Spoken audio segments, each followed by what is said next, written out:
Castelo Forte. Olá, tudo bem? Meus queridos irmãos, este mês de agosto é o mês em que nós, os congregacionais, celebramos as vitórias da chegada do congregacionalismo no nosso país, a vitória também da fundação da Aliança das Igrejas Evangélicas Congregacionais do Brasil, vitória da inauguração da escola dominical também, da primeira escola dominical do nosso país. E como todos nós sabemos, o movimento congregacionalista ele é pioneiro na nossa nação, pioneiro na evangelização da nossa nação. E aí nós gostaríamos de ver aqui a diferença entre o sistema congregacionalista e os demais sistemas. Nós fazemos parte de uma igreja congregacional, muitas vezes não sabemos bem o significado disto, não atentamos para esta nomenclatura. A gente pensa que é mais uma igreja, a gente não entende que o sistema congregacionalista ou o congregacionalismo acima de tudo, um sistema de governo da igreja de nosso Senhor Jesus Cristo. Então existe diferença entre uma igreja congregacional e uma igreja episcopal, e muita gente não entende isso. Muitos de nossos irmãos estão na igreja congregacional como se estivesse numa igreja episcopal. Também existe diferença entre o nosso sistema congregacional e o sistema presbiterial.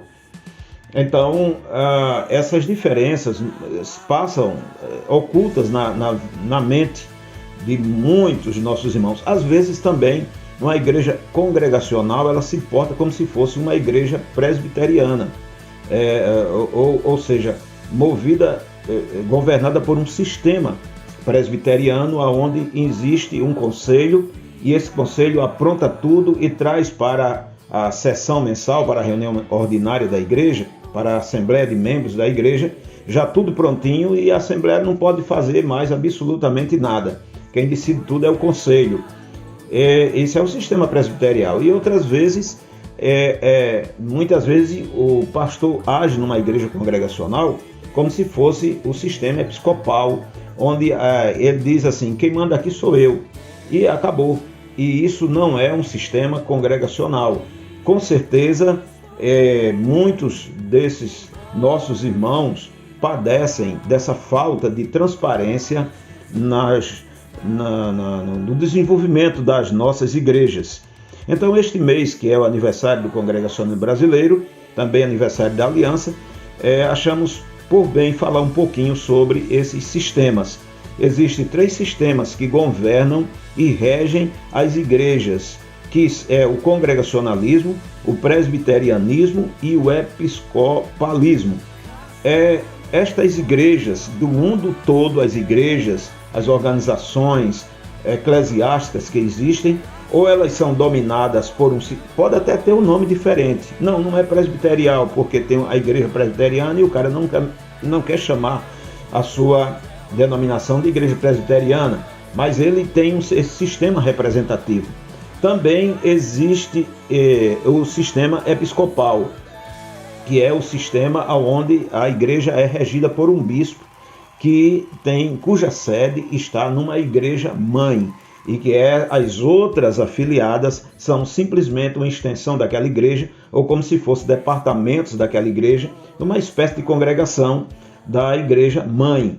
Então a palavra vem do bispo, e é aquela palavra do bispo, do papa, do arcebispo, de uma autoridade suprema que dita as ordens, e é daquela maneira mesmo que eles ditam, e tudo vai ter que correr daquela maneira. Às vezes ele não diz que é um sistema episcopal. Às vezes tem igrejas que nem sabe que sistema nem mesmo o pastor sabe o que significa aquele sistema. É incrível, né? Então, o episcopalismo, ele tem lá o seu chefe supremo, que é o chefe da igreja,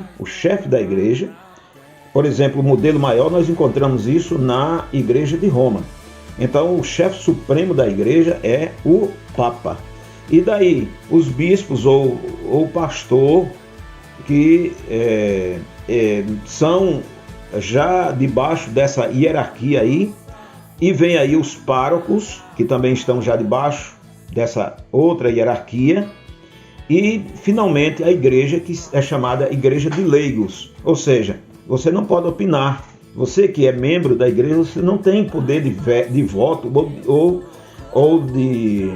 você não tem poder para decidir as questões da sua própria comunidade. Então você é chamado de leigo. Você já pensou? Então é clérigos e leigos. Isso é uma anomalia na igreja. Isso é um sistema deformado da igreja. E tem muitos cristãos que acham que deve ser assim. Por incrível que pareça, a mente humana tende para isso. É por isso que esse sistema cresce muito, porque a própria natureza humana já impulsiona para isso. Então, vem aí essas hierarquias todas aí, tá certo? Aí, no sistema presbiteriano, a igreja é representada por um grupo de líderes. Este, por sua vez, representa a igreja junto a uma instância maior, ou que é uma instância regional, que aglomera um grupo de igrejas, e aí tem muitas dessas instâncias, e sobre esta instância, acima desta instância, se tem lá um sínodo ou um supremo concílio que já exerce domínio sobre as igrejas, todas as demais igrejas. Então a igreja local é uma agência de uma igreja nacional.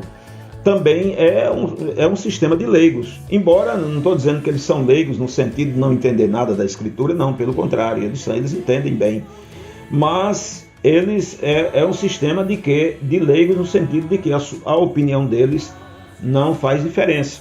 Se tem o sistema representativo que os representa e acabou, eles podem até reunir a igreja e perguntar sobre determinadas coisas, mas é um sistema.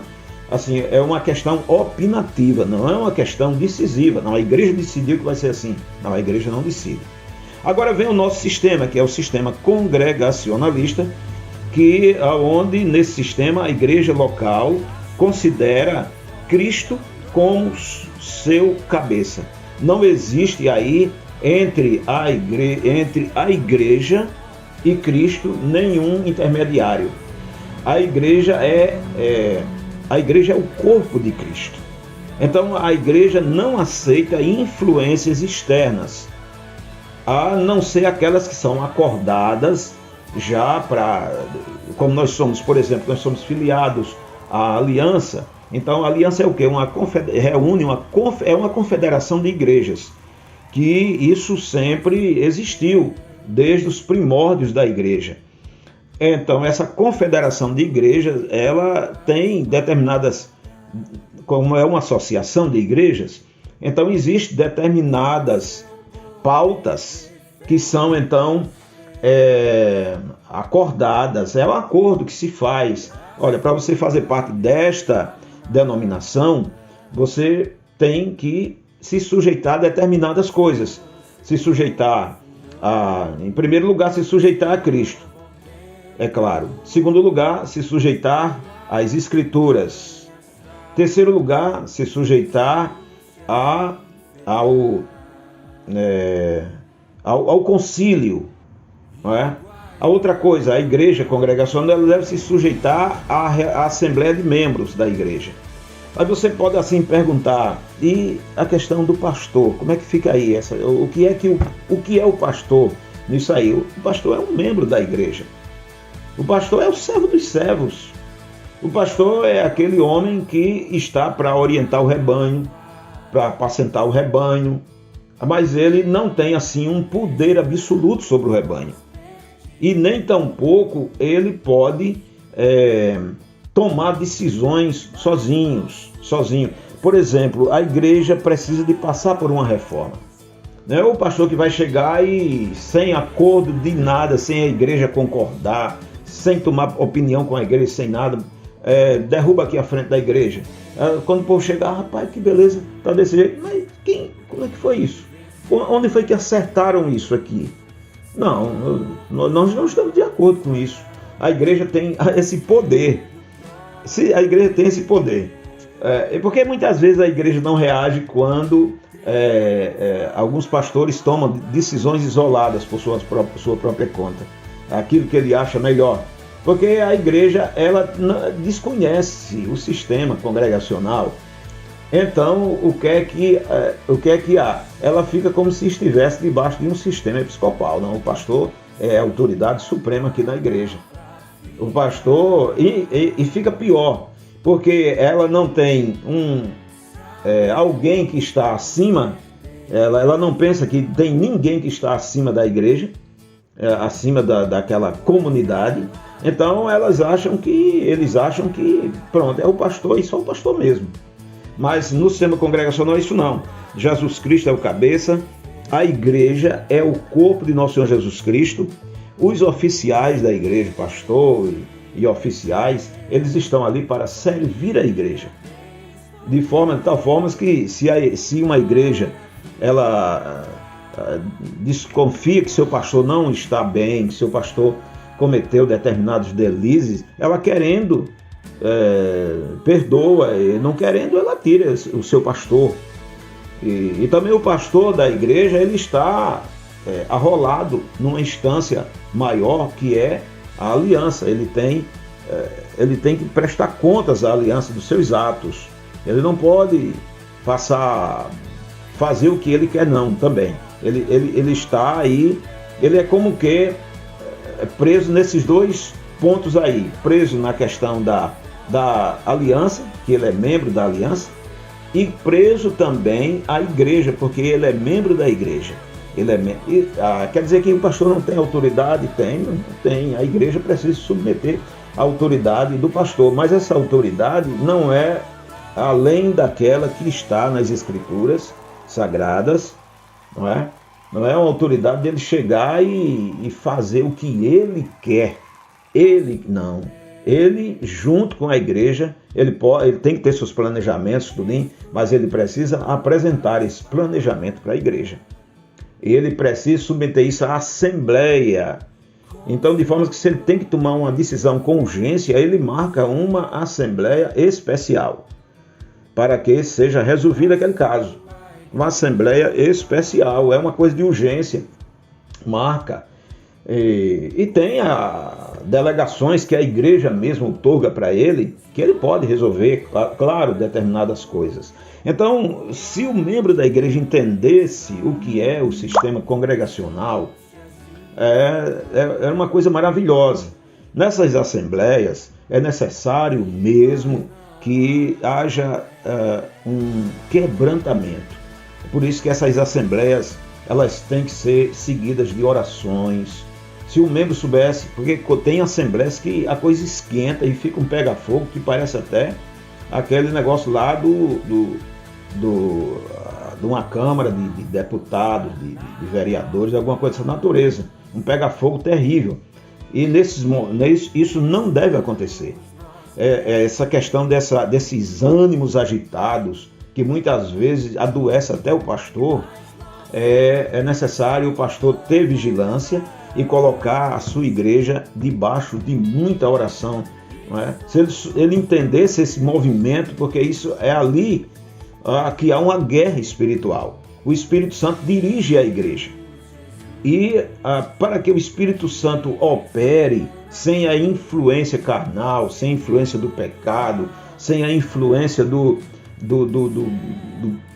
inimigo das nossas almas, do inimigo da igreja, é necessário que haja um quebrantamento, que haja humilhações, que as pessoas cheguem ali desarmadas e se ajoelhem, dobre seus joelhos e a igreja possa fazer um período bom de oração antes de começar as suas reuniões mensais, porque o Senhor é que vai tomar as decisões. Jesus Cristo é que tem que tomar as decisões. De forma que quando alguém quer decidir alguma coisa, né, é preciso que isso seja assim uma coisa decidida de forma ganhou, um grupo queria, o outro não queria, mas quem vai prevalecer é o grupo maior, é claro. E aí aquele que perdeu precisa reconhecer que perdeu e agora ele se une com quem ganhou. E vamos tocar a igreja para frente, o barco para frente, como se diz. Então é isso, igreja evangélica congregacional, uma igreja evangélica congregacional é isso, uma igreja submissa a Cristo, simplesmente. Uma igreja que não recebe influências externas, poderes externos, de uma igreja mãe, de uma instância maior. Não, ela não se submete a isso. Então isso é muito interessante. E aí eu deixo para finalizar aqui, o capítulo 2 de Atos dos Apóstolos, capítulo 1 de Atos dos Apóstolos, e o verso 15, naqueles dias, levantou-se Pedro no meio dos irmãos, ora compunha-se a assembleia de umas 120 pessoas, e disse: irmãos, convinha que se cumprisse a Escritura, que o Espírito Santo proferiu anteriormente por boca de Davi, acerca de Judas, que foi o guia daqueles que prenderam Jesus. Porque ele era contado entre nós e teve parte neste ministério. Ora, este homem adquiriu um campo com o preço da iniquidade e, precipitando-se, rompeu-se pelo meio e todas as suas entranhas se derramaram. E isto chegou ao conhecimento de todos os habitantes de Jerusalém, de maneira que em sua própria língua esse campo era chamado de Alcedama, isto é, campo de sangue, porque está escrito no livro dos Salmos: fique deserta a sua morada, e não haja quem nela habite, e tome outro o seu encargo. É necessário, pois, que dos homens que nos acompanharam todo o tempo que o Senhor Jesus andou entre nós, começando no batismo de João, até o dia em que dentre nós foi elevado às alturas, um destes se torne testemunha conosco da sua ressurreição. Então propuseram 2, José, chamado Barsabás, cognominado Justo, e Matias, quer dizer, a igreja, a assembleia, quem propôs estes 2 homens. E orando e disseram: tu, Senhor, que conhece o coração de todos, revela-nos qual destes 2 tens escolhido, porque agora eram 2 que tinham capacidade, e a igreja escolheu bem, para preencher a vaga neste ministério e apostolado do qual Judas se transviou, indo para o seu próprio lugar. E aí a igreja adotou um sistema que era bem interessante, que era usado lá, lançaram em sortes, vindo a sorte recair sobre Matias, sendo-lhe então votado lugar com os 11 apóstolos. Então, votado, Matias foi votado, a igreja apresentou esses 2 homens, desses 2, eles oraram, porque a coisa agora era, a igreja soube escolher muito bem, e agora então, para decidir a questão, para ver a vontade de Deus, porque a sorte se lança no regaço, mas é do Senhor que vem a resolução.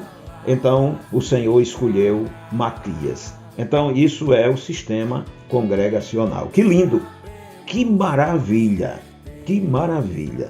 Que Deus nos abençoe em nome de Jesus, amém.